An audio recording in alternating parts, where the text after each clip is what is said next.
Bismillahirrahmanirrahim. Assalamualaikum warahmatullahi wabarakatuh. Saya Elvina Justi, mahasiswa jurusan Biologi Fakultas Sains dan Teknologi Universitas Islam Negeri Alauddin Makassar. Pada kesempatan kali ini saya akan memaparkan materi mengenai pendahuluan mikrobiologi. Kata mikrobiologi berasal dari dua kata, yakni mikros dan logos, di mana mikros artinya kecil, sedangkan logos artinya ilmu, sehingga dapat disimpulkan bahwa mikrobiologi merupakan ilmu yang mempelajari makhluk hidup yang sangat kecil yang tidak dapat dilihat oleh mata secara langsung, sehingga membutuhkan alat untuk dapat melihatnya, yakni mikroskop. Di dalam mikrobiologi terdapat 5 disiplin ilmu, yaitu yang pertama bakteriologi yang mempelajari mengenai bakteri, yang kedua virologi yang mempelajari mengenai virus, yang ketiga mikologi yang mempelajari mengenai jamur, yang keempat mengenai imunologi yang mempelajari mengenai imun atau daya tahan tubuh, dan yang kelima mengenai parasitologi. Makhluk kecil yang dibahas dalam dunia mikrobiologi ini disebut dengan mikroorganisme, di mana mikroorganisme ini memiliki dua sifat, yakni yang pertama sifatnya menguntungkan dan yang kedua ada yang bersifat merugikan. Mikroorganisme yang menguntungkan artinya mikroorganisme ini bersifat flora normal, yang mana keberadaannya di dalam tubuh itu biasa atau lazim dan tidak menimbulkan penyakit bagi tubuh atau pada inangnya. Contoh mikroorganisme yang sifatnya menguntungkan yakni Escherichia coli yang terdapat di dalam saluran pencernaan, yaitu pada usus, di mana di dalam usus terdapat Escherichia coli yang membantu proses pembusukan makanan. Sifat yang kedua yaitu mikroorganisme yang sifatnya merugikan. Artinya mikroorganisme tersebut dapat menyebabkan penyakit pada manusia. Contohnya mikroorganisme yang menjadi penyebab penyakit TBC atau tuberkulosis, di mana penyakit TBC ini disebabkan oleh jenis bakteri Mycobacterium tuberculosis. Dalam dunia mikrobiologi, kita juga akan mempelajari mengenai mikroorganisme yang kaitannya dengan penyakit infeksi dan dicari jalan keluarnya, bagaimana cara mengatasi atau membasmi mikroorganisme tersebut yang dapat menyebabkan penyakit infeksi pada manusia. Sebagai contoh, ditemukannya antibiotik kemoterapi yang dapat memerangi kuman-kuman penyebab penyakit infeksi. Tetapi pada kenyataannya, kuman-kuman tersebut kembali dapat menyebabkan penyakit infeksi. Hal ini disebabkan karena kuman tersebut dapat beradaptasi terhadap lingkungannya, sehingga menimbulkan atau muncullah jenis-jenis kuman baru dan sifat-sifat yang baru, sehingga kuman tersebut dinyatakan dapat kembali menyebabkan penyakit infeksi pada manusia atau pada inangnya.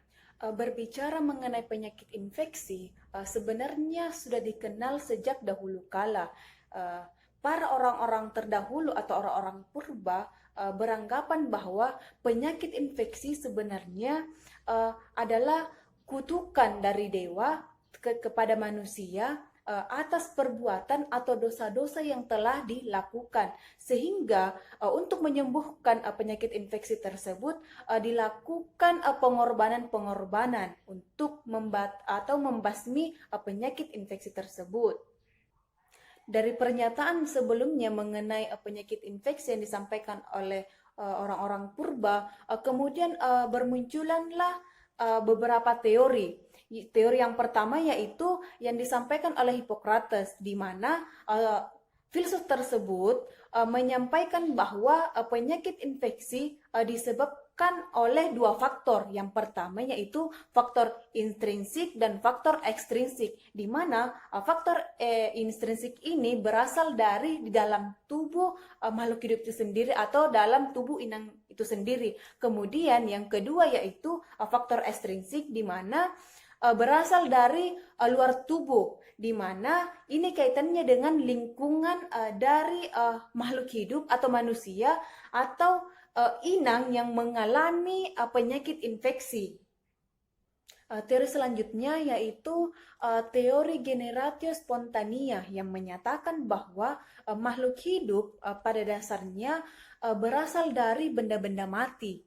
Tetapi teori tersebut tidak bertahan lama karena ditemukannya penemuan-penemuan baru secara ilmiah.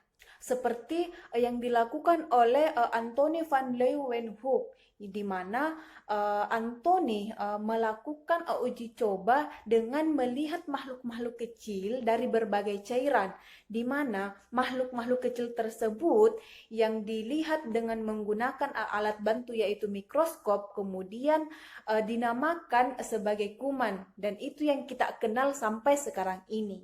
Selanjutnya, teori yang dikemukakan oleh Louis Pasteur pada tahun 1860, di mana Pasteur untuk membantahkan teori generasi spontanea, dia melakukan uji coba. Ada 2 uji coba yang dilakukan. Yang pertama yaitu memanaskan kaldu di dalam labu secara terbuka dengan tujuannya untuk mematikan jasad-jasad yang ada di dalam kaldu tersebut. Tetapi setelah didiamkan beberapa hari, kaldu tersebut mengalami perubahan atau mengalami kekeruhan. Percobaan yang selanjutnya yaitu kaldu kembali dipanaskan di dalam labu dengan ukuran leher panjang dan bentuk bagian tengahnya berbentuk huruf U, sehingga udara yang ada di luar tidak langsung terkontaminasi dengan air kaldu. Setelah dipanaskan, air kaldu tersebut tetap jernih, tetapi air kaldu mengalami kekeruhan setelah air kaldu tersebut dituang keluar dari labu tersebut, sehingga dapat disimpulkan bahwa air kaldu mengalami perubahan karena adanya mikroorganisme yang terdapat pada udara. Mikroba-mikroba inilah yang ada di dalam udara dapat menyebabkan pembusukan pada sampah, makanan, dan minuman. Dan kemudian ia juga mengungkapkan bahwa kemungkinan mikroba yang ada dalam udara ini berbahaya bagi manusia. Dari teori Pasteur ini kemudian dibuktikan oleh seorang ahli bedah, yakni Lister, di mana pada saat melakukan pembedahan dia melakukan tindakan-tindakan aseptik dengan menggunakan disinfektan sehingga dapat mematikan mikroba-mikroba yang ada pada udara. Dengan tindakan Lister ini, angka kematian yang disebabkan oleh infeksi mikroba setelah menjalani operasi itu menurun. Pada waktu yang bersamaan yang dilakukan oleh Pasteur pada tahun 1876, ada seorang dokter dari Jerman yakni Robert Hooke mengadakan penelitian yakni kuman penyebab penyakit antraks yang menyerang pada hewan ternak, di mana Robert Hooke ini dapat mengasingkan kuman atau penyakit penyebab antraks ke dalam medium atau media.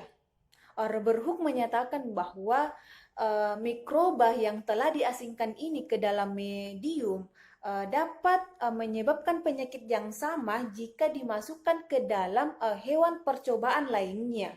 Berdasarkan penemuan tersebut, kemudian Hooke memformulasikan mengenai kriteria-kriteria dari kuman itu sendiri. Ada 4 kriteria kuman yang dikemukakan oleh Robert Hooke, yaitu yang pertama, kuman harus ditemukan pada binatang yang sakit, tetapi tidak ditemukan pada binatang yang sehat. Kemudian yang kedua, kuman dapat diasingkan atau dapat dibiakkan pada medium di luar dari tubuh hewan yang terinfeksi kuman. Yang ketiga yaitu biakan murni harus dapat menyebabkan penyakit yang sama kepada hewan uji. Kemudian yang keempat yaitu kuman tersebut dapat kembali dibiakkan dari hewan percobaan tadi. Pada tahun 1900, semua jenis kuman penyebab penyakit yang sangat penting telah diketahui.